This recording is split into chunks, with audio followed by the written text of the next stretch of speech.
kekal mulia. Kau hadir di sini, memulihkan hati, menyembuhkan yang terluka. Ku kan tenang bersamamu. Sekali lagi kita katakan, dan selanjutnya saya serahkan kepada hamba Tuhan yang melayani pada siang hari ini.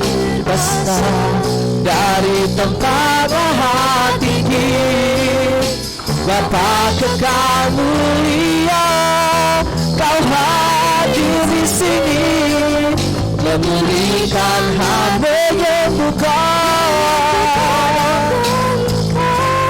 Ku kan tenang bersamamu Bapa, mengalami kuasa dari tempat maha tinggi.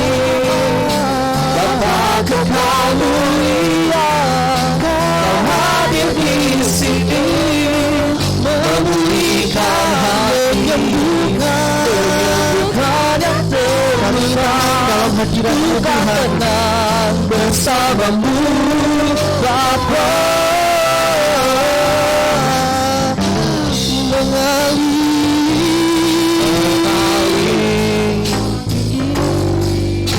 Bapa kekal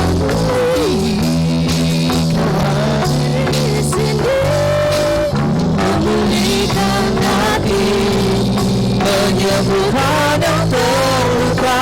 Ku kan tenang bersamamu Bapa, ku kan tenang bersamamu Bapa, ku kan tenang bersamamu Bapa.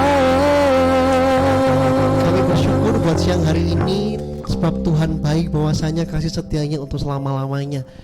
Sebab ketika Engkau hadir dalam kehidupan kami, hanya satu hal yang kami inginkan Tuhan, kedamaian, ketenangan itu menjadi bagian dalam kehidupan kami Tuhan.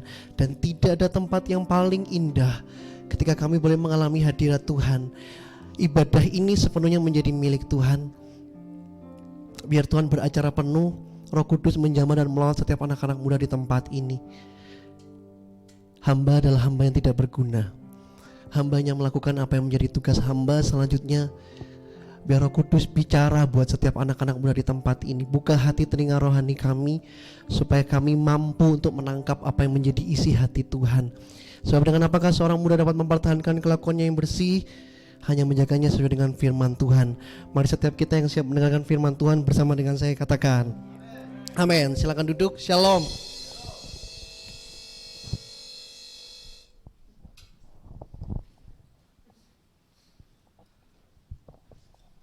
Sekali lagi shalom. Ya, saya minta dong yang di belakang untuk bisa maju ke depan, atau yang di tengah bisa ngisi yang depan supaya belakang tuh jadi kosong. Kayak David, Brian, John, Elia, ya kan, Joseph, yang nggak penting-penting di belakang boleh maju ke depan. Kalau nggak saya nggak mulai khotbah, gitu aja. Silakan. Atau yang di tengah bisa maju ke depan. Yang di belakang saya minta dikosongnya aja, kecuali Yafet sama Joshua.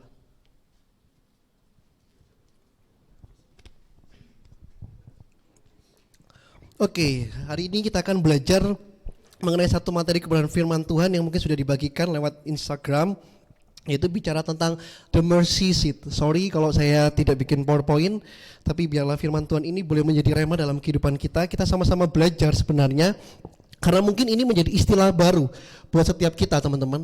Istilah the mercy seat. Ya kan, the mercy seat itu artinya adalah tutup pendamaian. Tapi mungkin sebagian orang atau mungkin sebagian beberapa teman sudah berupaya untuk mengkaji khotbah saya atau judul saya, menganggap bahwa ini rahmat kursi atau apalah, terserah, karena kalian mungkin sudah mulai mengkaji dengan kritis, ya kan. Tapi nanti kita akan lihat sebenarnya apa sih arti dari the mercy seat. Nah, dalam materi The Mercy Seat ini paling ada 3 aspek teman-teman yang kita akan belajar.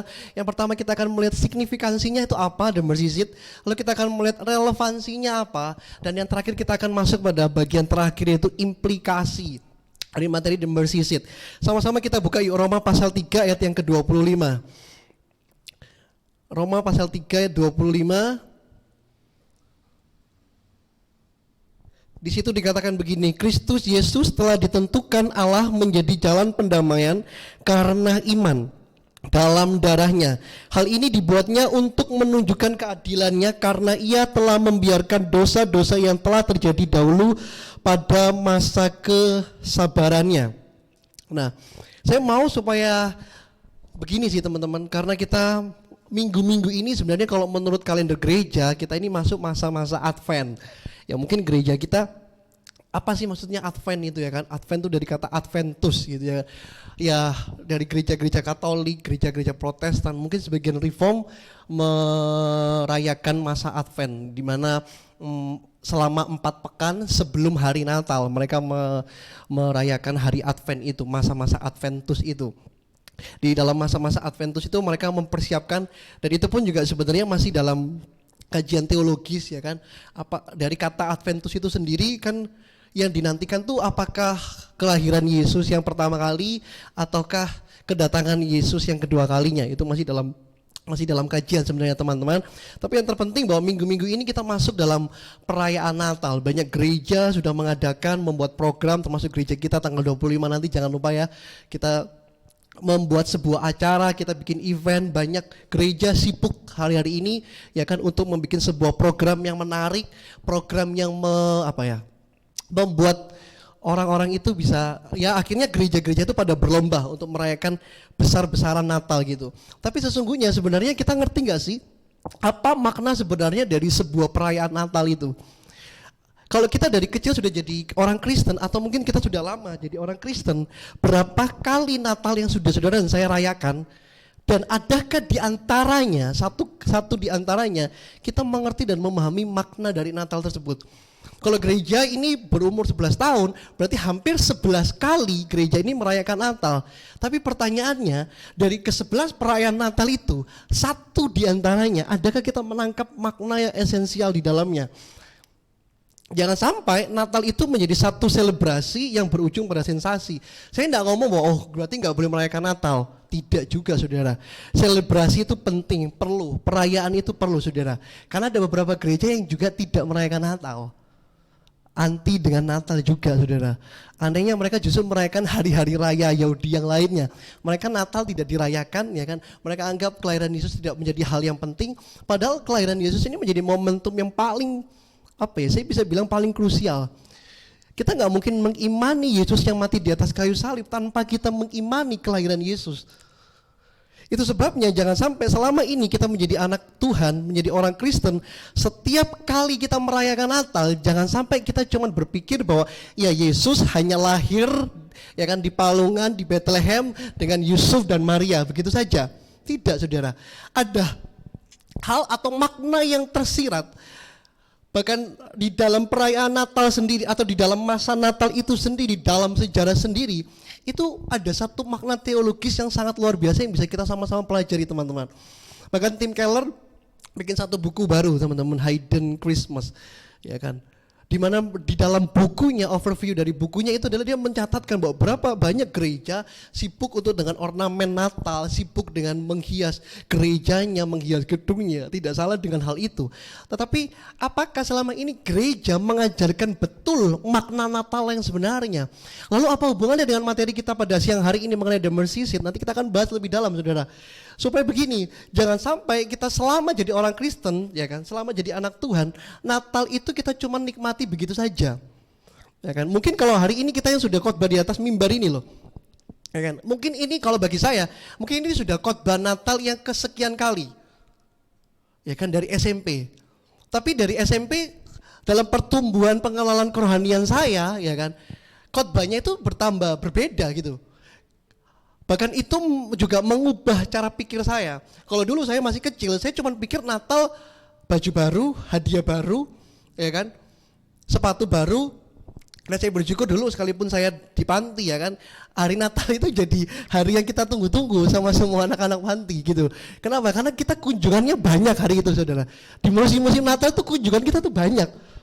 Jadi udah pasti setiap minggu kita nggak akan kelaparan, sudah pasti setiap minggu kita dapat baju baru, pakaian baru ya, sekalipun itu seragam semua baru semuanya ya kan, tas baru, tas semuanya seragam semuanya kan. Tapi kita seneng gitu. Kenapa? Setiap Natal kita selalu merayakan dan kita berpikir bahwa oh ya setiap Natal pasti ada orang baru datang bawa makanan, bawa bekal, bawa apapun itu semuanya konsumsi untuk kita makan. Itu pemahaman saya waktu masih kecil ya kan. Ada juga waktu saya sudah tinggal sama mama saya, ada temennya mama saya tuh setiap Natal tuh selalu kita tuh ditanya apa maunya kita, keinginan kita itu apa ya kan. Ada yang pengen HP, ada yang pengen gitar ya kan. Kita mintanya nggak setengah-setengah saudara ya kan. Dan kita merasa happy, kenapa? Karena kita mendapatkan apa yang kita inginkan di masa Natal itu. Sehingga perayaan Natal itu menjadi perayaan yang sebenarnya kita tunggu, bukan pada momentum atau makna yang tersirat dalam Natal itu, tapi yang kita tunggu tuh ini, hadiahnya kapan tiba. Yang kita tunggu adalah siapa lagi yang akan ngasih aku kado ya. Yang kita tunggu adalah nanti hadiah apa yang aku pingin ya. Nah ketika saya beranjak dalam pengenalan saya akan Tuhan, dalam masuk pengenalan keintiman saya akan Tuhan, ada banyak hal yang saya diubahkan dari cara pikir saya, termasuk dalam cara saya menyampaikan firman Tuhan, saudara. Kalau dulu saya cuma bahas tentang ya persembahan orang Majus, ya kan, simple gitu. Tapi hari ini kita akan belajar satu hal yang menarik sebenarnya. Apa sih yang dimaksud the mercy seat itu? Signifikansi yang pertama di situ dikatakan begini, saudara. Ayat 25 tadi yang kita sudah baca, kalimat pertama di situ disebutkan gini, Kristus Yesus telah ditentukan Allah. Kita berhenti sampai di situ. Signifikansi pertama mengenai the mercy seat artinya gini, Dia Allah telah menunjukkan dirinya dan kehadirannya itu dinyatakan melalui Yesus yang adalah jalan pendamaian itu. Jadi kata pertama di situ, kalimat pertama, Kristus Yesus itu ditentukan. Kata ditentukan di situ berarti ada rencana di balik itu. Ada skenario yang Tuhan, yang Allah Bapa itu sudah buat.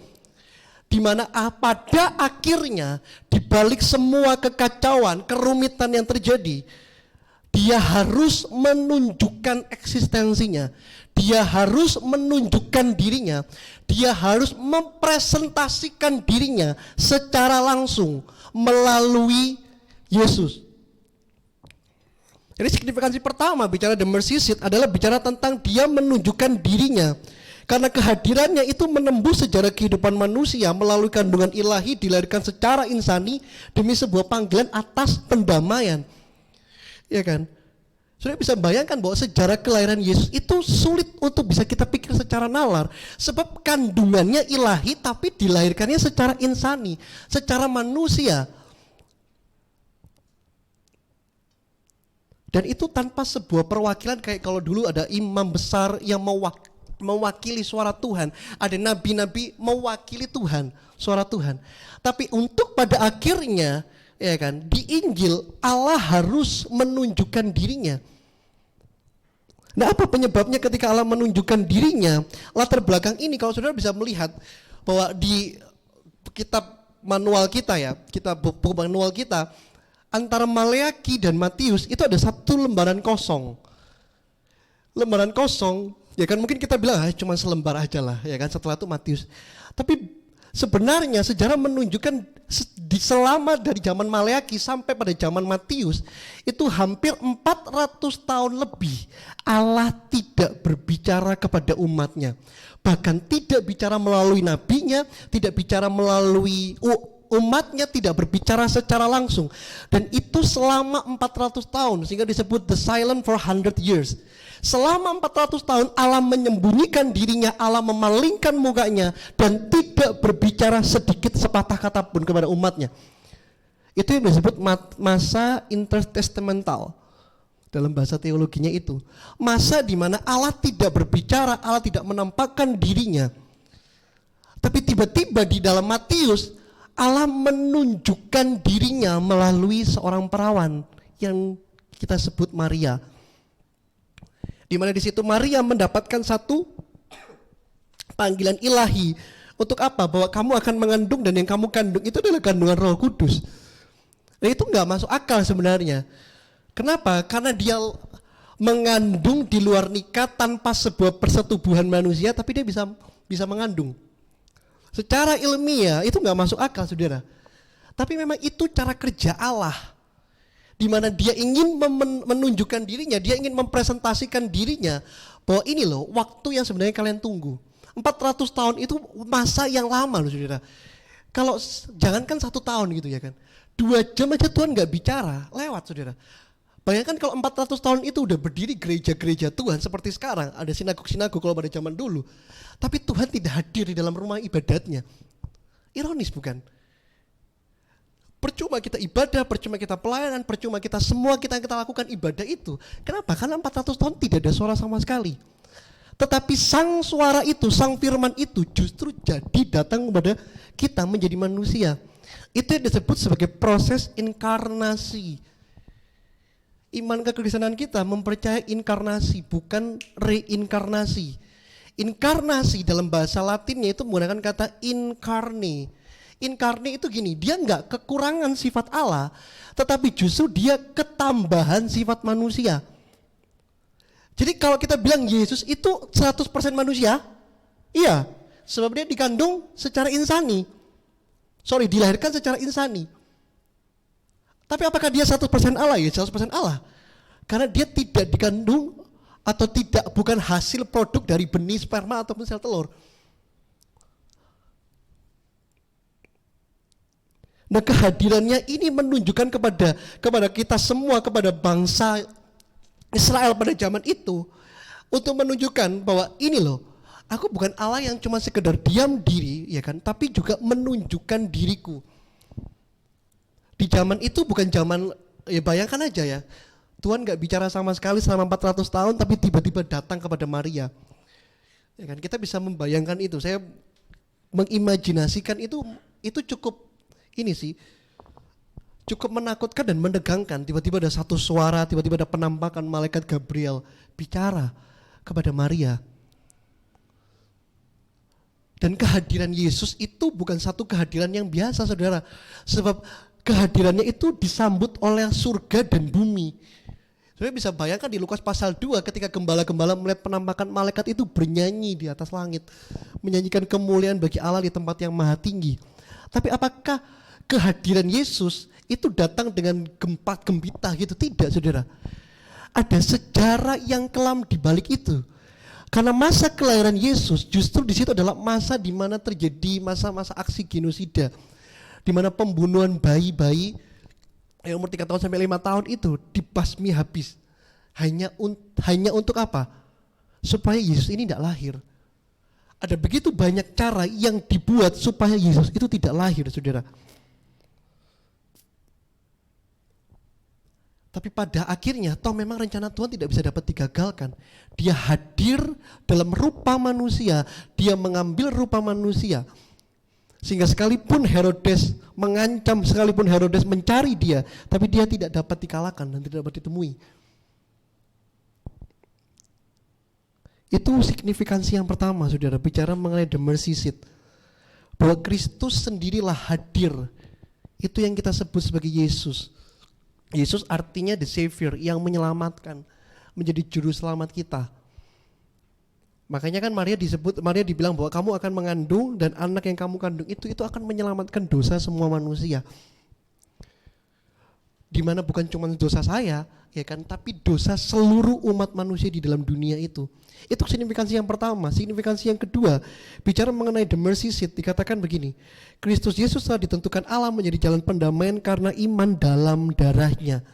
Artinya signifikansi yang kedua, bicara the mercy seat adalah bicara begini, dia bukan cuman menunjukkan dirinya, bukan cuman menyampaikan dirinya, tetapi dia juga mengorbankan dirinya. Dia menjadikan dirinya itu sebagai korban penghapus dosa, saudara. Sehingga kalau kita lihat di situ dikatakan bahwa Yesus harus mati. Karena apa? Pendamaian di dalam darahnya. Alkitab mengatakan begini, tidak ada pengampunan tanpa adanya pertumpahan darah. Dan sebenarnya mercy seat itu apa sih, saudara? Mercy seat sendiri itu dalam perjanjian lama itu disebut sebagai kata tutup pendamaian, saudara. Tutup pendamaian di dalam Keluaran pasal 25.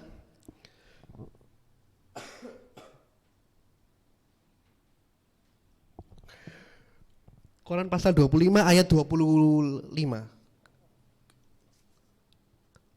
Ayat 25 ya kalau nggak salah. Oh ya benar. Haruslah engkau membuat sekelilingnya jalur pinggir yang setapak tangan lebarnya dan kau buatlah bingkai emas sekeliling jalur pinggirnya itu. Next. Haruslah engkau membuat untuk meja itu 4 gelang emas dan kau pasangkanlah gelang-gelang itu di keempat penjurunya pada keempat kakinya. Next. Gelang itu haruslah dekat ke jalur pinggirnya sebagai tempat memasukkan kayu pengusung supaya meja itu dapat diangkut. Haruslah engkau membuat kayu pengusung itu dari kayu penaga dan menyalutnya dengan emas dan dengan itulah meja harus diangkut. Haruslah engkau membuat pinggannya, cawannya, kendinya dan pialanya yang dipakai untuk persembahan curahan. Haruslah engkau membuat semuanya itu dari emas murni. Dan haruslah engkau tetap meletakkan roti sajian itu di atas meja itu di hadapanku. Oh ini kok gak nemu-nemu. Sebentar, Keluaran pasal 25 ayat sebelumnya kayaknya itu, Jos.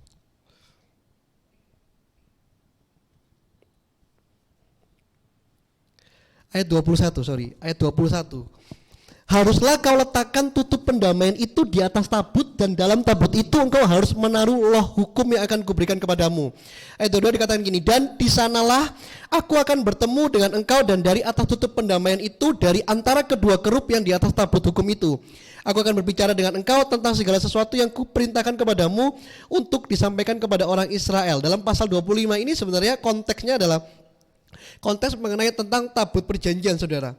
Nah dalam tutup pendamaian itu, mercy itu dalam bahasa Ibraninya dikatakan begini, kaporet. Kaporet itu artinya gini, pembersihan, ya kan, atau tutup. Nah kata kaporet sendiri itu 27 kali dalam Alkitab Ibrani versi Masoret itu semuanya merujuk kepada tabut perjanjian sebanyak 27 kali. Jadi kata kaporet itu artinya menutupi, ya kan, atau menghapuskan. Itu bisa bahasa artinya lagi. Dalam bahasa Inggrisnya itu menunjukkan cover. Sehingga dalam arti harfiahnya adalah menghapus bersih atau menyiratkan bahwa kaporet itu berarti sesuatu untuk menghapus bersih. Nah ini sebenarnya masih pro dan kontra, saudara. Saya nggak tahu nggak kasih gambarnya, tapi sebenarnya saudara tahu gambaran tabut perjanjian. Ada yang belum tahu gambar tabut perjanjian? Lalu saudara bisa searching tabut perjanjian. Di atas tabut perjanjian itu ada kerup yang saling berhadapan, saudara. Nah yang dikatakan tutup atau kaporet itu bukan tutup yang bisa diangkat, yang dalamnya harus diisi hukum Taurat, ya kan, dan sebelah bla bla bla, ya kan. Dikatakan harus ada Allah batu isinya. Tetapi sebenarnya di tengah kerup itu ada semacam lingkaran gitu, ya kan. Kayak kita bilang itu kayak tutup black kerupuk gitulah, saudara. Itu di tengah. Itu yang disebut the mercy seat, tutup pendamaian. Di mana biasanya para imam itu akan memercikkan darah dari lembu jantan itu untuk menghapus dosa sang imam, dan kambing untuk para umat. Nah biasanya para imam itu, Alkitab kan bilang gini tadi, bahwa justru lewat tutup pendamaian itu aku akan bicara lewat kamu. Jadi tabut perjanjian dalam perjanjian lama itu menggambarkan eksistensi Allah. Gambaran Allah pada saat itu, kehadiran Tuhan itu dimanifestasikan melalui the Ark of Covenant, tabut perjanjian itu, saudara. Nah dalam tabut perjanjian itu, di mana ada tabut perjanjian, di situ ada hadirat Tuhan. Dan melalui the mercy seat itu, dari tutup pendamaian itu, aku akan bicara kepada kamu. Kan Alkitab tadi bilang gitu, Keluaran pasal 25 ayat 21. Sehingga ketika imam besar masuk untuk melakukan ritual itu, yang para imam besar biasanya lakukan itu, mereka membuat dupa, ya kan, dupa yang banyak supaya berasap, saudara. Berasap ini itu menutupi tutup pendamaian itu. Kenapa? Karena bahaya ketika dia imam melihat the mercy seat, maka sama aja dia melihat Allah. Pada zaman itu melihat Allah dengan cara yang sembarangan itu bisa mati, saudara, hukumannya. Bahkan sekelas imam besar loh, saudara. Sehingga bagi mereka, kebiasaan mereka, ya kan, ritual itu dilakukan. Mereka membakar dupa supaya asap itu menutupi tutup pendamaian itu. Lalu di situ dipercikan darah lembu jantan dan darah kambing. Lembu jantan itu untuk penghapus dosa imam besar itu. Harus lembu jantan. Kalau untuk para umat itu kambing, saudara. Dan itu diadakan setiap sekali setahun, saudara. Dan hanya dilakukan hanya untuk hari raya pendamaian. Sehingga itu disebut sebagai korban penghapus dosa. Dan itu yang diadopsi oleh saudara kita di seberang untuk mengadakan kurban. Nah, bagaimana? Apakah hal itu masih relevan? Tentu tidak, saudara. Nanti saya akan jelaskan kenapa. Loh, kalau dulu kenapa Allah harus menginterpretasikan dirinya lewat sebuah barang, ya kan? Saudara setuju dengan saya bahwa itu barang kan, tabut perjanjian itu barang. Tapi kenapa Tuhan bisa bicara melalui mediasi barang itu, saudara? Pada zaman itu.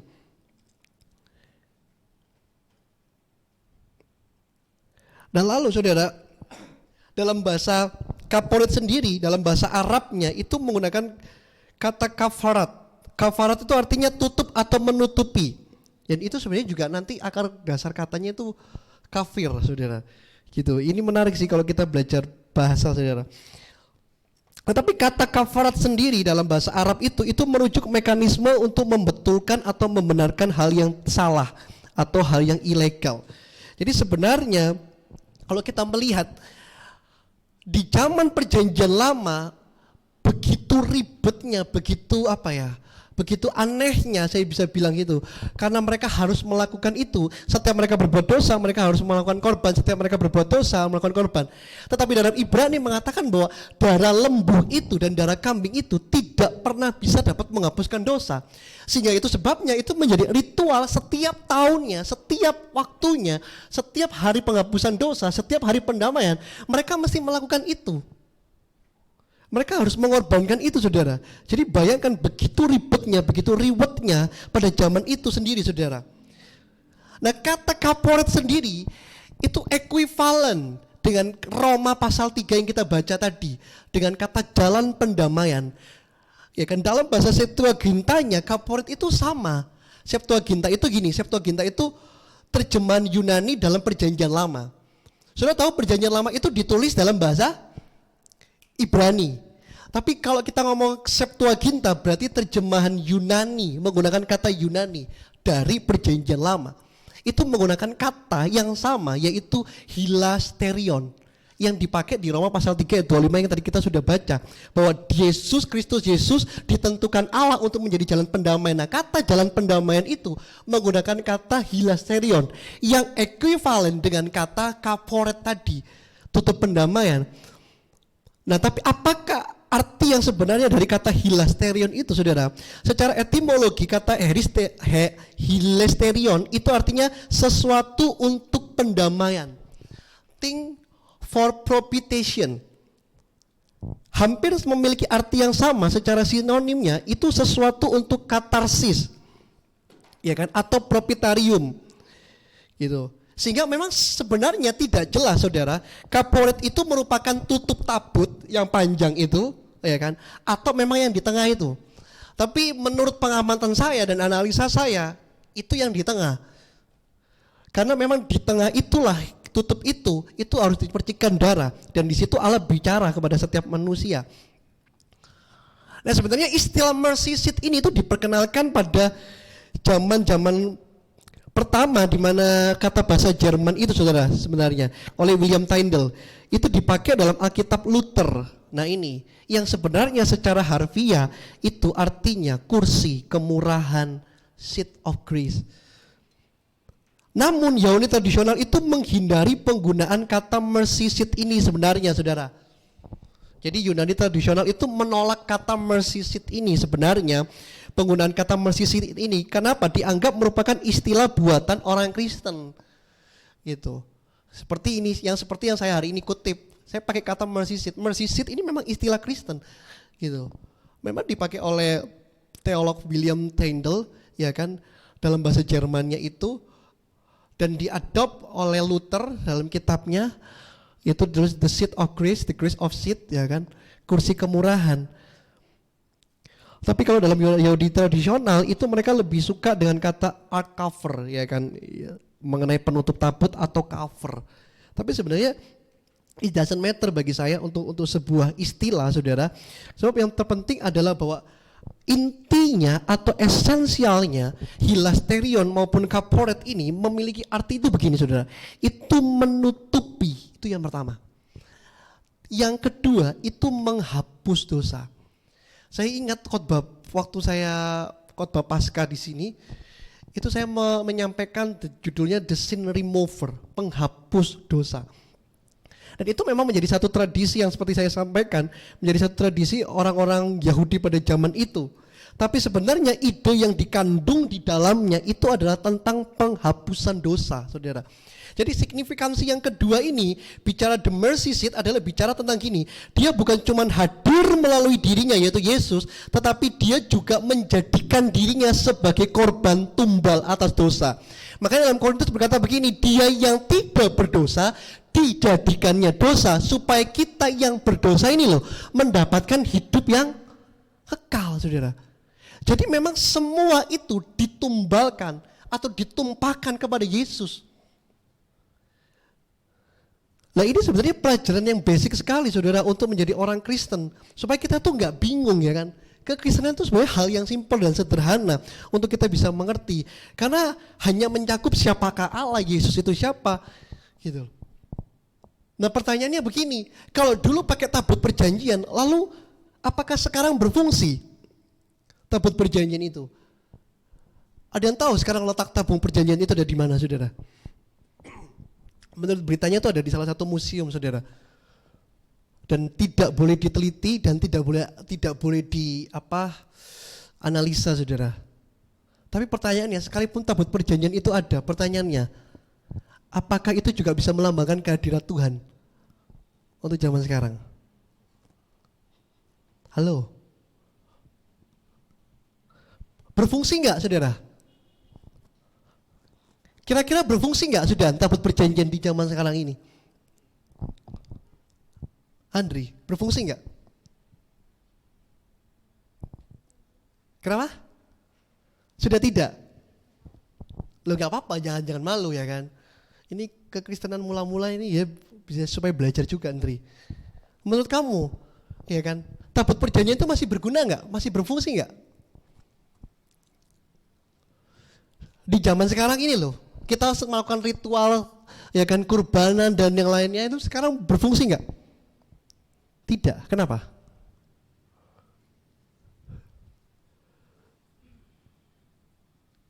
Lo kan sudah dijelaskan tadi signifikansi yang kedua. Sebab dia bukan cuma menunjukkan dirinya, tapi dia menjadikan dirinya itu sebagai korban. Artinya apa? Yesus mengklaim dirinya bahwa dia itu tidak menghapus hukum Taurat, tapi penggenapan dari hukum Taurat. Sehingga perjanjian lama itu sudah digenapi di dalam Yesus Kristus. Sehingga seluruh ritual itu tidak lagi berguna, saudara. Tidak diperlukan lagi untuk menghapus dosa. Sebab Yesus menjadikan dirinya sebagai korban penghapus dosa sekali untuk selamanya. Jadi sekarang kita nggak perlu setiap tahun gereja kita bawa kambing, bawa lembu, mambu, kabeh, saudara. Iya kan? Kalau kita masih berpegangan yang dulu, kita akan jadi ternak kambing semua. Kok nggak mungkin kerja interior masih jualan kambing, iya kan? Loh tapi karena berdasarkan kasih karunia Allah itu loh, saudara. Ini loh yang disebut the good news, Injil itu ini, saudara. Bahwa apa? Kita nggak perlu lakukan apapun.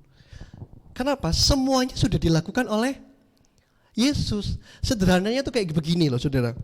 Untuk saudara bisa nangkep maksudnya kalau tabut perjanjian dan sekarang itu seperti apa. Contohnya tuh kayak begini. Kayak misalnya kan saya pakai diri saya selalu pakai diri saya. Saya nggak pernah pakai kesaksian orang lain gitu, ya kan. Contoh karena saya lagi pacaran ini, saudara, ya kan. Waktu saya deket sama Dina, ya kan, pendekatan sama dia, kita nggak langsung intens ketemu. By WA gitu aja. Ya biasa lah, ya kan, laki gitu, ya kan, kita gombal-gombes sedikit gitu, ya kan. WA gitu ya kan. Pertama kali itu pengenalan saudara, ya kan. Sampai pada akhirnya mulai curhat ya kan, mulai terbuka satu sama lainnya. Ya kan? Mulai akhirnya ada rasa, ya kan. Kalau sudah ada rasa, nah di situ ada rasa kangen gitu ya kan. Dimana saya mau kemana dia selalu tanya sama saya, ya kan. Saya mau kemana dia mesti tanya gitu saudara ya kan. Karena takut kehilangan saya juga ya. Iya kan. Dia tanya di mana saya gitu ya kan. Biasanya mesti tanya, mesti apa? Anak-anak muda itu simpelnya tuh gini, selalu apa? Kalau cewek ya kan enggak cewek enggak cowok, selalu apa? Di mana? Lagi di kantor. Pap gitu. Coba pap gitu ya kan. Selalu pap ya kan.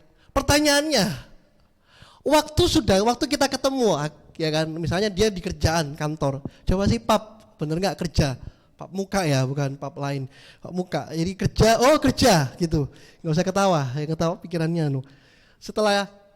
Setelah kita makan malam ketemuan berdua gitu. Pertanyaannya gini, apakah saya Dina yang di pub itu, ya kan? Saya makan dengan Dina yang di pub itu atau saya ketemu dengan Dinanya langsung?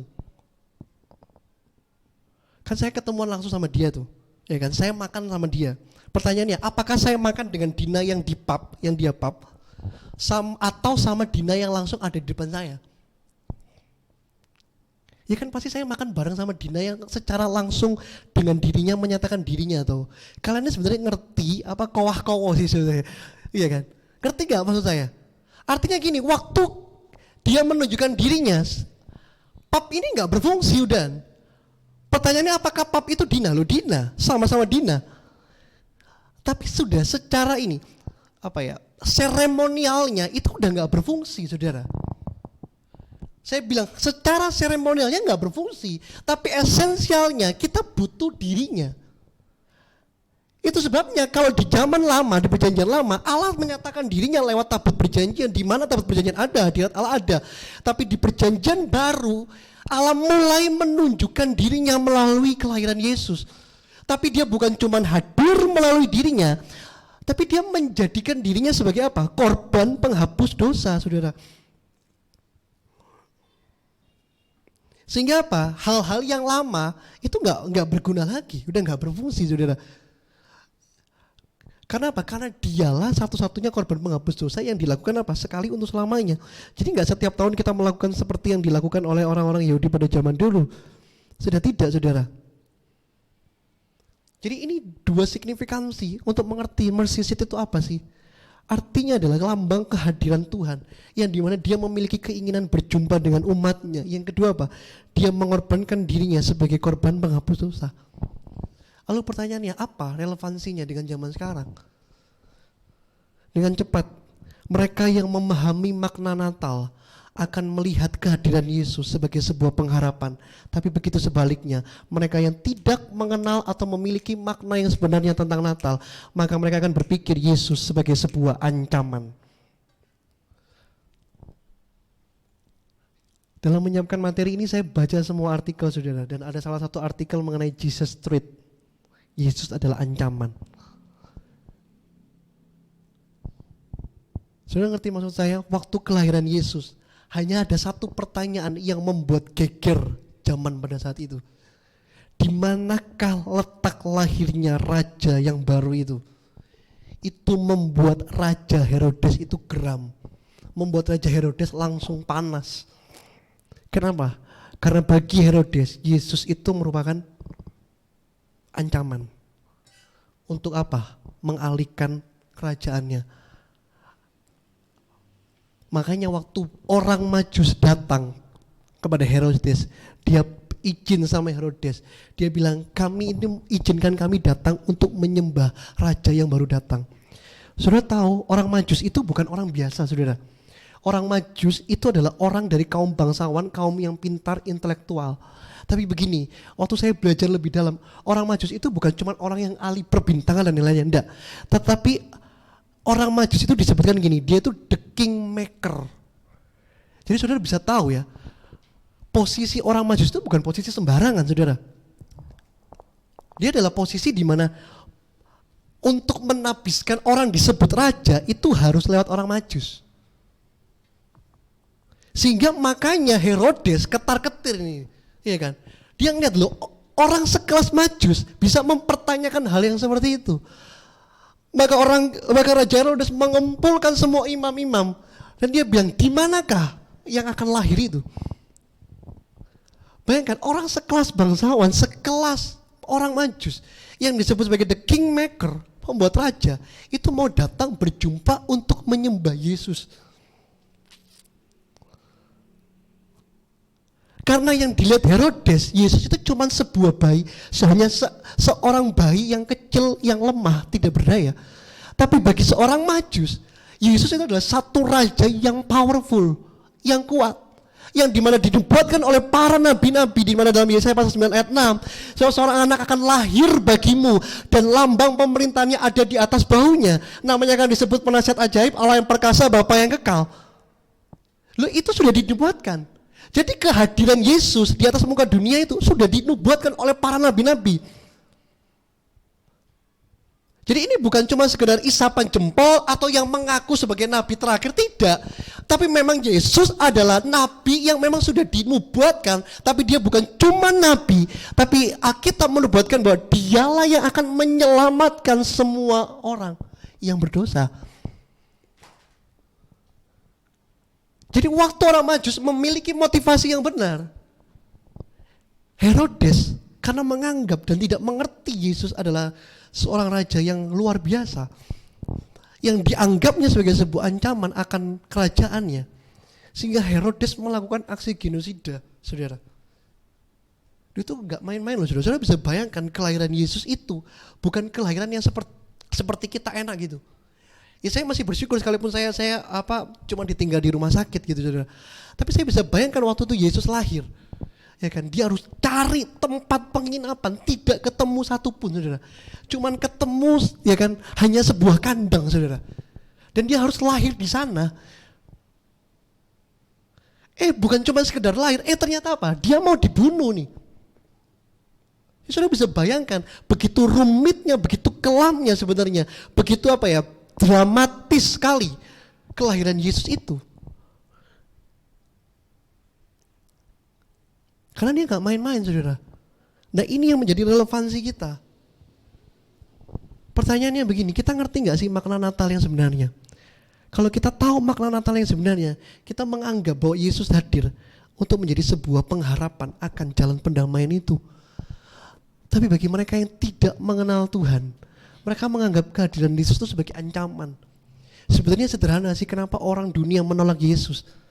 Karena mereka menganggap Yesus itu sebagai ancaman. Kemarin doa malam bahas tentang kenapa Yesus ditolak di kampungnya sendiri. Jawabannya sederhana. Karena mereka menganggap Yesus sebagai ancaman. Selama kita tidak punya makna yang benar, kita tidak punya pemahaman yang benar tentang siapa Tuhan yang kita sembah, maka kita akan menganggap dia sebagai ancaman buat diri kita.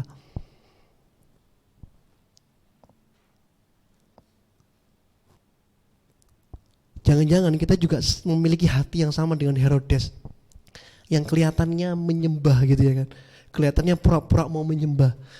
Kelihatannya kita setiap hari Natal kita ikuti, tapi kita nggak tahu makna Natal yang sebenarnya. Kita nggak ngerti tujuan perayaan Natal itu. Pada di balik perayaan Natal itu ada satu skenario yang indah, yang dahsyat yang Tuhan buat, yang didasari atas kasih dan kebaikan Tuhan. Kalau saudara lihat di luar negeri, mereka yang kaum pagan, kaum ateis, kaum yang satanis, di Natal musim Natal gini, mereka mengadakan sebuah basar. Tapi saudara tahu basar Natalnya apa? Itu gigi-gigi manusia, ya kan, salib yang terbalik dan yang lainnya. Mereka buat gerakan itu, saudara. Mereka lakukan itu. Bahkan nggak usah jauh-jauh di luar negeri. Di Indonesia tahun kemarin kita ngerti sendiri itu, ya kan. Bagaimana perayaan Natal itu di mana beberapa gereja kena bom dan yang lainnya. Jawabannya sederhana. Karena mereka menganggap Yesus sebagai ancaman atas dirinya. Nah pertanyaannya begini, kelahiran Yesus itu, Natal ini, itu jadi ancaman buat saudara atau jadi pengharapan bagi setiap kita? Ancaman bukan ancaman bagi Herodes karena dia menganggap gini, aku harus meninggalkan semuanya.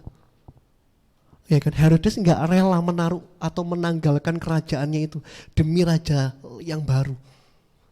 Kenapa? Karena dia mempertahankan kearogansiannya, dia mempertahankan taktanya. Nah, relevansi kita untuk siang hari ini bicara the mercy seat. Mau nggak kita memberikan diri kita yang sama untuk menjadi korban? Sama seperti Yesus memberikan dirinya sebagai korban menghapus dosa. Saya pernah sampaikan ini di Komsel beberapa waktu yang lalu. Bahwa api Tuhan itu tidak akan pernah turun di atas mezbah yang kosong. Pertanyaannya selalu sederhana. Saudara kalau menganggap Yesus adalah sebuah pengharapan bagi kita, saudara mau bergerak nggak buat Tuhan? Nah pertanyaannya, saudara sudah bergerak belum buat Tuhan?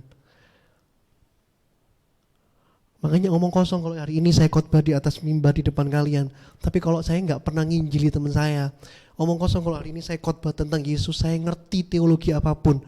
Tapi saya nggak pernah nyampaikan tentang Tuhan. Itu ngomong kosong, saudara.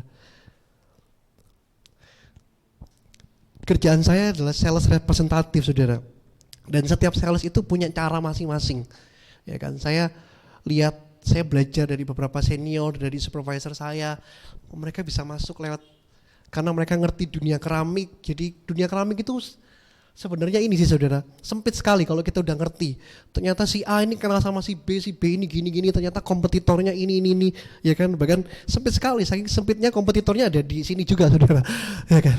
Jadi saya melihat mereka, cara mereka komunikasi, cara mereka berkata sama bosnya, sama owner dari pemilik toko tersebut. Saya belajar gitu saudara. Tapi saya nggak bisa masuk lewat, kalau mereka ada yang masuk sejarah dunia keramik, saya nggak ngerti dunia keramik karena saya masih baru saudara.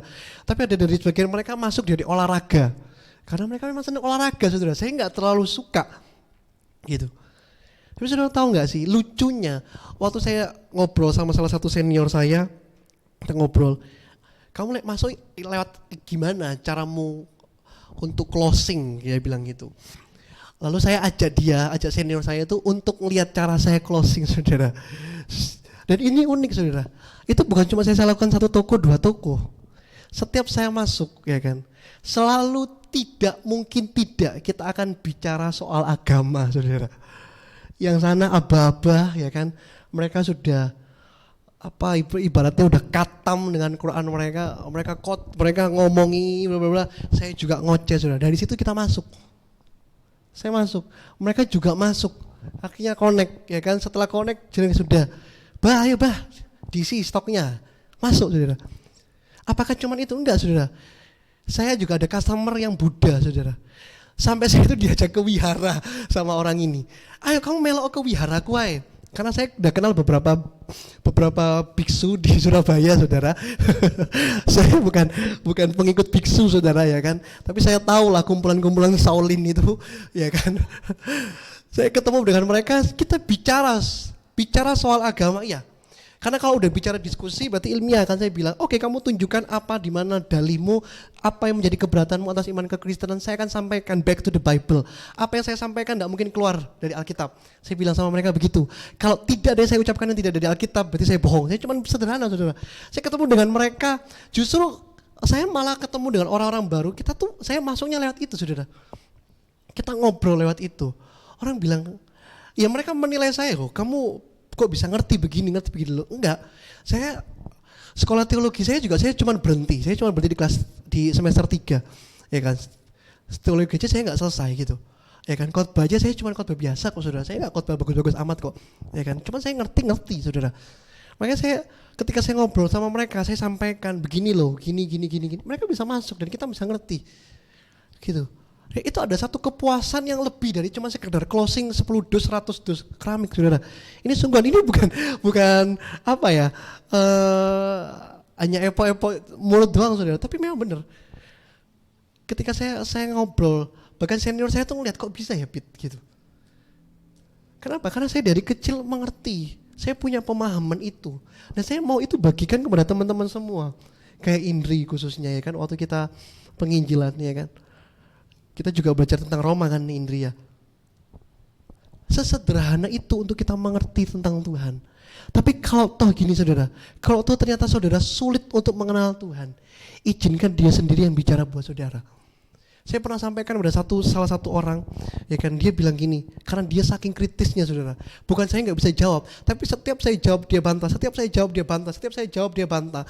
Dia orang yang histori kritik saudara.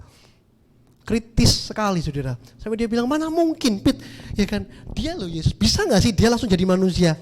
Pertanyaannya bisa nggak? Bisa, dia jadi manusia itu bisa. Kenapa harus lewat kandungan 9 bulan, harus melalui Maria sang perawan? Kenapa harus melalui sekelumit itu?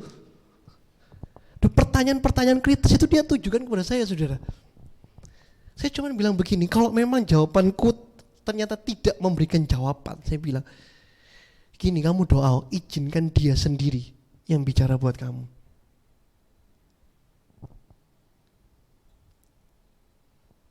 Makanya begini saudara, kalau Natal ini jadi ancaman buat kita akan sulit untuk melihat Tuhan. Sederhananya begini saudara, ada salah satu teman juga yang dia kaum sebelah, dia membanggakan Alkitabnya. Dia bilang, loh kitab kita ini original, ditulis dengan bahasa original, beda dengan Alkitabmu, ditulis terjemahan dengan terjemahan macam-macam, ada Indonesia, kita terjemahan Malaysia ada, terjemahan Jawa juga ada saudara, terjemahan Batak juga ada loh saudara kita. Jadi Alkitab kita ini Alkitab yang unik karena diterjemahkan dari seluruh bahasa. Ya kan, juga sempat kontroversi waktu itu ya kan. Nah teman saya ini membanggakan kitabnya sendiri, bahwa kitab kita ini loh kitab ori, dari zaman dulu Nabi kita sampai sekarang itu tetap itu bahasanya. Dia membanggakan firman-Nya. Lalu saya cuma ketawa gini, kamu bangga kan dengan firman yang kamu pegang? Tapi saya jauh lebih bangga, kenapa? Karena dia bukan cuma sekedar firman, tapi dia jadi manusia untuk tebus saya. Dari situ dia cuma diem. Apa bangganya dengan cuma sekedar firman? Hari ini saudara, ini kan Alkitab saudara, ya kan? Kalau ternyata saya uninstall, hilang nggak? Alkitabnya hilang nggak? Hilang. Tapi firmannya bisa hilang? Nggak bisa. Itu kenapa harusnya kita tuh jadi orang Kristen yang bangga gitu loh. Kalau mereka membanggakan firmannya, ya kan, dijaga. Tapi memang bagus loh mereka saudara. Kaum sebelah itu, ya kan, Alkitab itu nggak boleh di KTI gini saudara, di KLI gini nggak boleh saudara. Mereka selalu pegang tuh begini, nggak pernah dipegang sembarangan, ya kan, apalagi lunset nggak karuan, nggak pernah saudara. Mereka menjaga begitu. Tapi apa menariknya? Saya bilang jauh lebih menarik ketika sang firman itu jadi manusia dan tebus dosa saya. Saya bilang sama mereka begitu.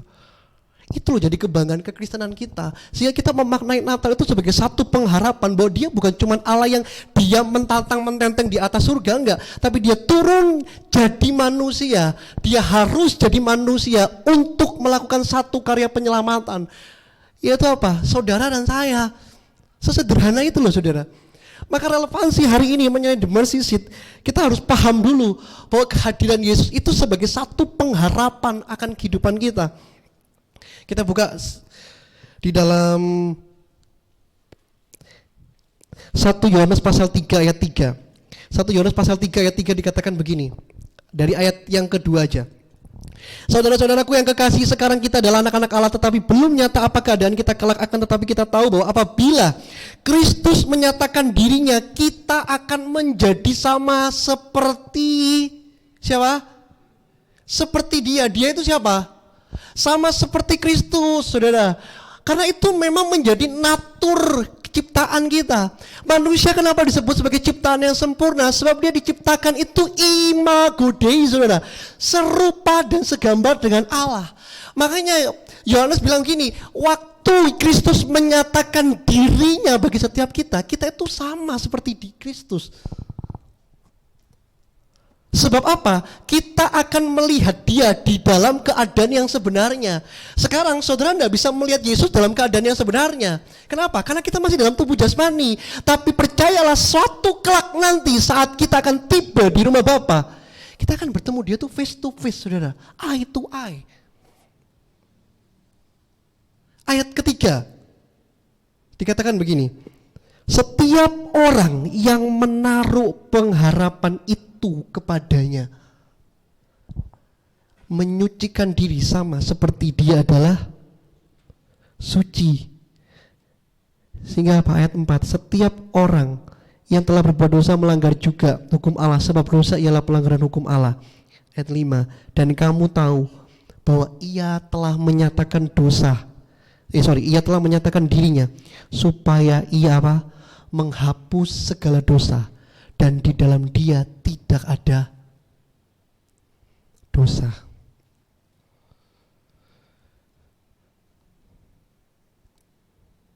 Biar ini menjadi perenungan dalam kehidupan kita, saudara. Saudara tetap mau gak berharap penuh kepada Kristus? Sekalipun orang bilang apapun tentang Yesus, sekalipun orang bilang apapun tentang kekristenan, saudara bisa gak tetap berpengharapan akan iman kita kepada Yesus Kristus? Iya kan? Pengharapan itu bukan gini sih, saudara, supaya kita gak salah mengerti tentang kata pengharapan. Pengharapan itu bukan karena memang kita nggak tahu kapan, makanya kita tetap harus berharap, saudara. Kita nggak tahu kapan waktunya, kapan tibanya. Itu sebabnya kata berharap atau pengharapan itu diperlukan. Tapi kalau kita sudah tahu waktunya, kita tahu kapan datangnya, itu bukan pengharapan, tapi menunggu. Jadi pengharapan itu memang nggak kelihatan, saudara, abstraksi. Pengharapan itu memang tidak bisa dilihat, tidak bisa diketahui. Itu sebabnya pengharapan, disebut sebagai pengharapan. Nah, pengharapan kita itu mau diletakkan atas dasar apa? Makanya Ibrani 11 ayat 1 bilang apa? Iman itu dasar dari segala sesuatu yang kita harapkan, dan bukti dari segala sesuatu yang tidak kita lihat. Memang kita nggak bisa lihat. Kita nggak bisa lihat kematian Yesus 2000 tahun yang lalu di atas kayu salib. Kita nggak bisa melihat pengorbanan Tuhan kelahiran Yesus 2000 tahun yang lalu, saudara. Tapi kita bisa melihat Yesus dalam diri kita. Sehingga apa?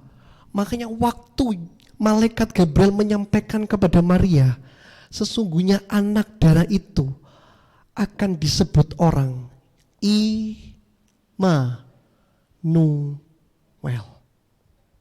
Sudah tahu arti Immanuel? Arti dari kata Immanuel itu bukan cuma sekedar God against with us, ya kan? Itu sebenarnya mengutip dari kata Yesaya pasal 9 ayat 6 tentang Raja Ahaz, saudara. Ya kan, bukan tentang Tuhan berperang ganti kita. Biasa itu, saudara. Kata Immanuel itu bukan bicara tentang Tuhan ada di pihak kita. Biasa, saudara. Tapi kata Immanuel itu begini, God in us. Kalau cuman menyertai, berarti dia bisa di samping, bisa di depan, bisa di belakang kita. Tapi kalau di dalam, itu manunggal, saudara, dengan diri kita. Makanya para nabi boleh bangga, mereka menyatakan bahwa Yesus akan lahir. Loh, itu sebuah kebanggaan, saudara, bagi mereka. Yohanes Pembaptis menjadi kebanggaan, kenapa? Karena dia menyediakan jalan pembuka bagi Yesus. Tapi jadi kebanggaan terbesar kita menjadi orang Kristen, kenapa? Karena dia Allah yang mulia tinggal di dalam diri kita yang hina, supaya kita yang hina ini menjadi mulia dan diangkat menjadi anak kepunyaannya. Loh, itu satu kebanggaan kita. Sehingga pada relevansi kita hari ini mengenai the mercy of sin, pengharapan itu ada gak dalam diri kita? Karena kalau tidak ada pengharapan, maka kata selanjutnya itu ancaman. Nah, apakah Yesus, kelahiran Yesus atau makna Natal itu menjadi ancaman dalam diri kita? Seakan-akan Natal menjadi sebuah hal yang biasa saja. Dan saya berdoa supaya kita setiap kali kita melewati Natal itu gak berlalu begitu saja, saudara. Tapi kita bisa melihat ada satu momentum ilahi terjadi di sana, di mana Kristus yang ilahi itu loh turun berinkarnasi menjadi manusia. Firman itu hidup menjadi manusia. Dan itu yang menjadi dasar iman kekristenan kita, saudara.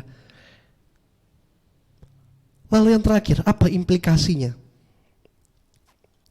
Saya minta pemain musik untuk maju ke depan.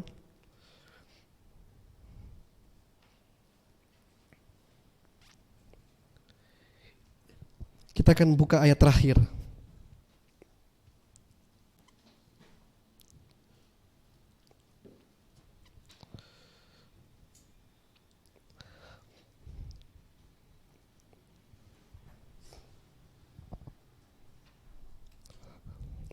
Roma pasal 5.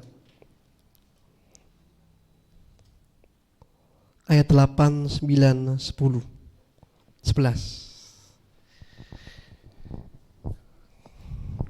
Ini amazing sekali buat saya, saudara. Implikasi kita pada siang hari ini melalui materi The Mercy of Seed, Roma pasal 5 ayat 8 sampai 11. Akan tetapi Allah menunjukkan kasih-Nya kepada kita oleh karena apa? Kristus telah mati untuk kita ketika kita masih berdosa loh, saudara. Waktu saudara masih ada dosa dalam diri saudara, Dia sudah mati buat saudara dan saya. Itu menunjukkan kasih-Nya buat kita. Lebih-lebih apa? Karena kita sekarang telah dibenarkan oleh apa? Darahnya. Kita pasti akan diselamatkan dari murka Allah. Sebab jikalau ketika kita masih seteru diperdamaikan dengan Allah oleh kematian anaknya, lebih-lebih kita yang sekarang telah diperdamaikan pasti akan diselamatkan olehnya. Sebentar, kita balik ke ayat 10 supaya saudara nggak salah mengerti. Ayat 10 maksudnya gini, sebab jikalau kita ketika kita masih seteru, artinya gini, waktu kita masih seteru dengan Allah, artinya gini, dosa membuat jurang pemisah antara Allah dan manusia. Sehingga kita menjadikan tanpa kita sadari, selama kita berbuat dosa, tanpa kita sadari kita menjadikan diri kita sebagai musuh Allah. Nah, selama kita masih menjadi seteru itu, menjadi musuh itu diperdamaikan oleh Allah melalui kematian anaknya yaitu Yesus Kristus. Tapi begini, lebih-lebih kita, ya apa? Yang sudah diperdamaikan, yang sudah mengerti Injil Kristus, yang beriman bahwa Yesus itu adalah Tuhan dan Juru Selamat, pasti akan diselamatkan olehnya. Makanya jaminan orang Kristen itu sederhana, saudara. Saudara cuma percaya dengan mulut, percaya dengan hati, dengan mulut saudara mengaku, sudah. Saya nggak perlu mengucapkan kata syahadat apapun. Kata syahadatnya cuma sederhana. Saya percaya Yesus Kristus itu Tuhan. So dengan lebih-lebih itu saudara diperdamaikan, pasti akan diselamatkan olehnya. Keselamatan itu menjadi satu hal yang pasti bagi kita. Makanya gini, Yesus mati buat semua orang. Setuju? Tapi keselamatan itu hanya diterima oleh beberapa orang. Sepakat dengan saya? Karena tidak semua orang mau menerima keselamatan itu. Kenapa? Sederhana. Karena mereka menganggap keselamatan itu menjadi sebuah ancaman dalam hidup mereka. Mereka tidak menjadikan keselamatan sebagai sebuah pengharapan. Next, ayat yang ke-11. Dan bukan hanya itu saja. Kita malah bermegah dalam Allah oleh Yesus Kristus apa? Tuhan kita. Sebab apa? Oleh Dia kita telah menerima pendamaian itu. Karena Kristus adalah tutup pendamaian itu, mendamaikan kita dengan Allah Bapa, sehingga melalui akses kasih karunia saudara dan saya mampu mengucapkan ya Aba, ya Bapa. Pendamaian itu sudah kita terima, saudara. Lalu implikasinya apa? Kita bilang begini, sudahkah kita memberikan diri kita diperdamaikan dengan Allah atau tidak? Jangan-jangan diri kita masih berkutat dengan dosa masa lalu kita. Kita masih berkutat dengan keegoisan kita, berkutat dengan pikiran kita, berkutat dengan kearogansian kita. Padahal Dia Allah yang mulia mau datang ke dunia ini untuk mencari saudara dan saya yang terhilang. Dan siang hari ini saya berdoa, setiap kita semuanya berikan diri kita untuk diperdamaikan dengan Tuhan. Apa buktinya orang itu diperdamaikan dengan Tuhan? Hidupnya gak biasa-biasa, saudara. Waktu hidup kita diperdamaikan dengan Allah, kita berdamai dengan Allah, kita berdamai dengan diri kita. Waktu kita berdamai dengan diri kita bisa berdamai dengan orang lain. Ada banyak anak-anak muda hari-hari ini, mereka gak bisa berdamai dengan dirinya. Mereka selalu mengeluh atas kehidupannya, mereka mengeluh atas masa lalunya. Yang mereka lakukan cuma bisa mengeluh. Saya lihat WA teman saya, dia sudah masuk rumah sakit, ya kan? Dia terkapar di rumah sakit, tapi selalu kalimat di WA story-nya selalu apa? Mengeluh. Dia cuma bilang gini, ya memang aku bisa ingin itu. Ya memang aku sakit-sakitan. Ya wes lah memang begini tok hidupku. Orang lain gak ada yang peduli. Apa yang membuat saudara selama ini gak bisa berdamai dengan masa lalu saudara? Karena saudara gak memberikan diri saudara berdamai dengan Sang Pendamai itu. Sedangkan Sang Pendamai itu datang dalam dunia ini untuk membuka tangannya bagi saudara dan saya. Supaya saudara dan saya apa? Menerima pendamaian itu. Saya gak tahu tahun 2023 akan seperti apa, saudara. Kita akan masuk di minggu-minggu terakhir ini, di penghujung tahun 2022. Mungkin saudara masih ingat di awal tahun 2022 atau di akhir tahun 2021. Saudara mungkin pikir gini, bisa enggak ya saya lewati tahun 2022? Saya juga mikir gitu saudara. Bisnis saya tutup, usaha saya tutup. Saya pikir saya bisa gak ya bekerja lagi ya. Tapi toh ternyata sampai hari ini Tuhan masih kasih saya pekerjaan yang lebih bagus saudara. Tuhan bisa percayakan saya hari ini untuk melayani Tuhan. Dan tanpa saya sadari, saya sudah berdiri di akhir penghujung tahun 2022. Mungkin pertanyaan yang sama kita tanyakan di 2023. Kira-kira apa yang akan terjadi ya ke depannya? Ya kan? Kita gak ada yang pernah tahu saudara. Tapi yang terpenting begini saudara. Waktu hidup kita diperdamaikan atas Allah. Apapun boleh terjadi, masalah boleh terjadi. Masa lalu kita boleh berlalu begitu aja. Karena satu hal yang kita cuma inginkan dalam dunia ini, yaitu apa? Kedamaian. Waktu saudara damai, saudara tenang. Itu bukan damai tenang yang secara emosional, yang karena alunan musik, no saudara. Damai itu kayak seakan-akan gini, semua masalah saudara itu bisa lepas. Nah kita mau pakai waktu-waktu ke depan ini untuk datang sama Tuhan yuk. Kita mau naikkan syukur kita di hadapan Tuhan. Tutup mata kita masing-masing. Saya berdoa siang hari ini setiap kita memberikan diri kita diperdamaikan dengan Tuhan. Mungkin ada yang berkata, Kak saya hidup seperti gini aja. Mungkin saudara minder, saudara merasa malu dengan diri saudara. Saudara mungkin merasa malu dengan aib yang saudara punya. Saudara mungkin merasa malu dengan masa lalu saudara, dengan dosa yang saudara buat. Sadari betul bahwa Sang Pendamai itu datang hari ini untuk memberikan kedamaian bagi setiap kita. Berikan dirimu diperdamaikan dengan Dia, maka kedamaian itu menjadi bagian dalam hidup kita.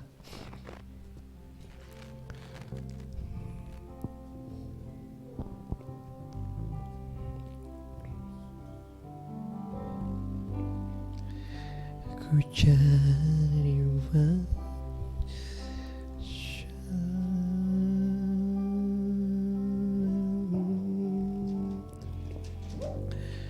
ku cari wajah-Mu,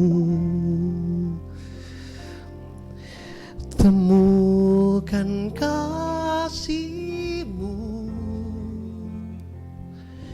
Kau bukan Tuhan yang jauh.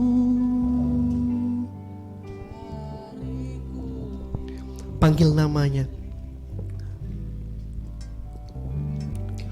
Ku panggil namamu, ku dengar jawabmu. Dia Tuhan yang dengar seruan hati kita. Kau Tuhan yang selalu dengar seruan hatiku. Katakan sungguh indah, sungguh indah Kau Tuhan, penuh kasih dan sayang. Kau penghiburan bagi setiap hati yang terluka Tuhan. Bagi setiap hati sungguh indah,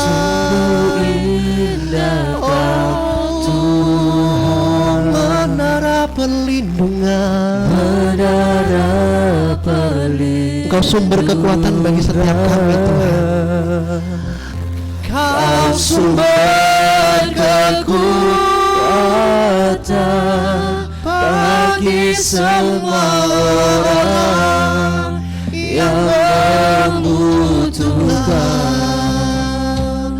Mari sama-sama datang dalam hadirat Tuhan.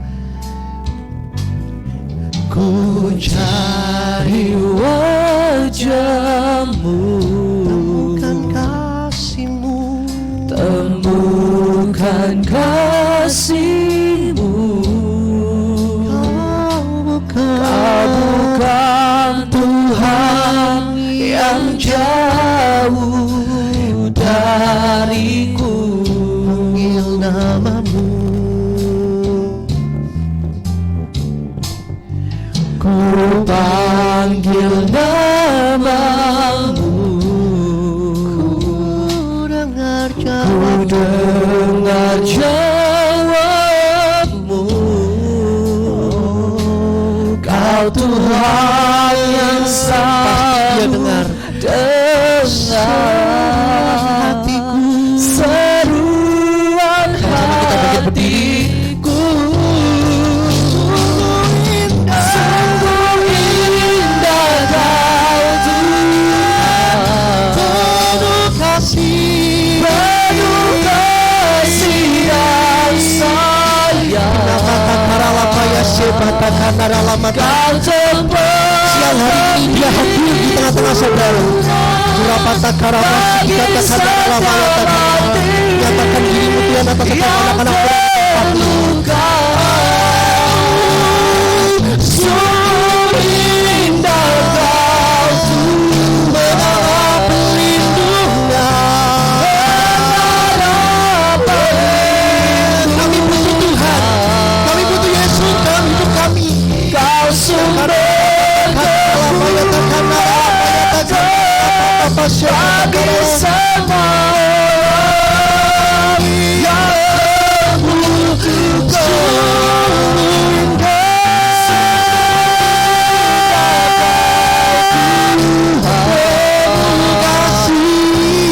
Penuh kasih dan sayang. Kau tempat penghiburan bagi setiap hati yang terluka. Pindahkan menara perlindungan.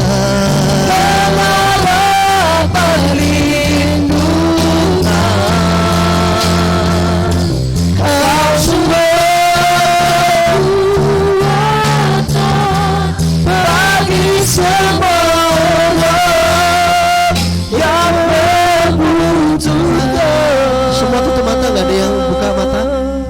Saudara renungkan materi siang hari ini. Pertanyaan sederhananya, saudara butuh Tuhan gak dalam hidup ini? Saudara tahu kisah perempuan Samaria? Waktu Yesus tanya, buat apa kamu ada di tempat ini? Dia bilang, kami sedang menanti-nantikan Mesias yang akan datang Tuhan. Kami sedang tunggu Mesias-Mesias yang akan datang itu. Tapi Tuhan berkata kepada perempuan Samaria itu, akulah dia. Dan perjumpaan itu mengubah perempuan Samaria ini. Dan dia menjadi saksi Kristus yang radikal, saudara. Ayo, ini waktunya gereja Tuhan bangun. Ini waktunya anak muda bangkit, saudara. Waktu saudara menyadari begini, hidupku sudah diperdamaikan dengan Tuhan, maka ini waktunya saudara berdamai dengan orang-orang di sekitar saudara. Saudara menjadi pembawa damai bagi orang-orang di sekeliling saudara. Atau mungkin dalam diri saudara, saudara masih berkata begini, saudara masih mempertanyakan Tuhan. Atau mungkin di antara saudara mulai meragukan Tuhan. Saudara mungkin tanya, di mana Tuhan di tengah persoalan saya? Saudara pernah bertanya, di mana Tuhan yang sebenarnya? Izinkan Dia hadir dalam hati saudara siang hari ini. Biarkan Dia sang pendamai itu mendamaikan saudara dengan Dia.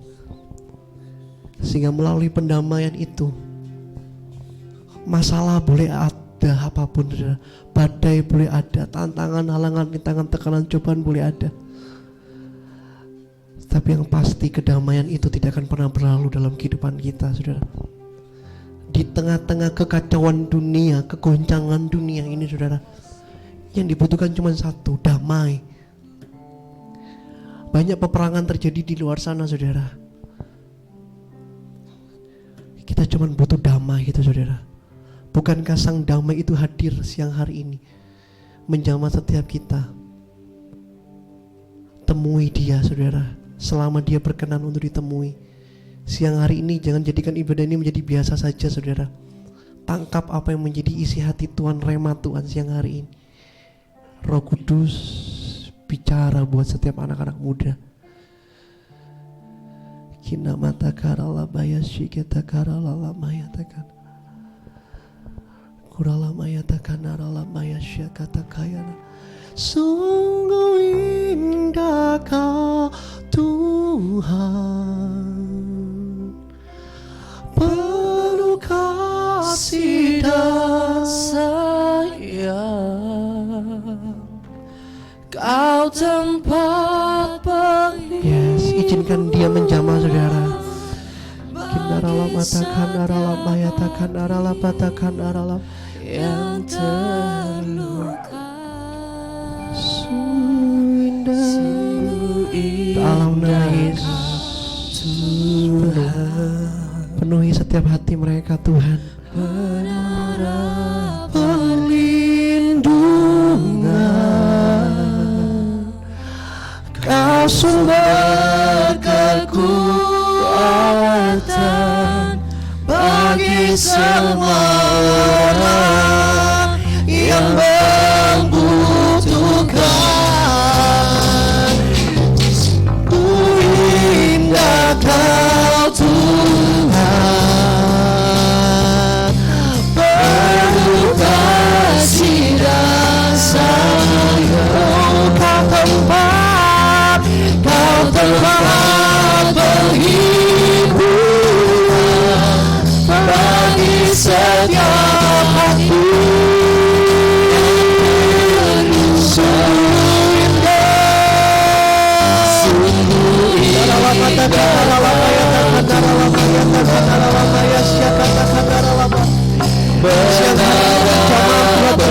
Dalam nama Yesus, memenuhi setiap hati, mendekat setiap hati yang kau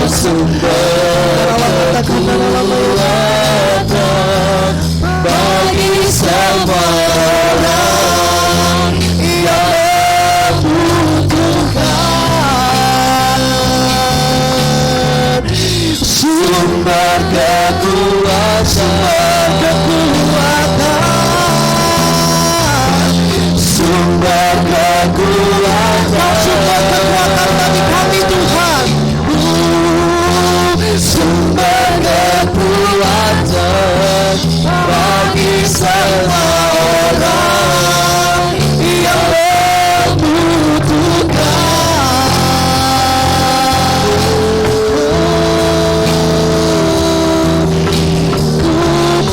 Yesus, mari datang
setiap hati kami menyembah-Mu.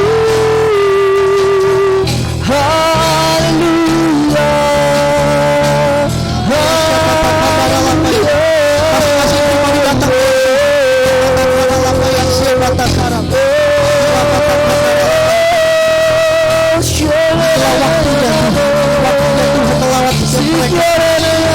Dalam nama Yesus, dalam nama Yesus, dalam nama Yesus.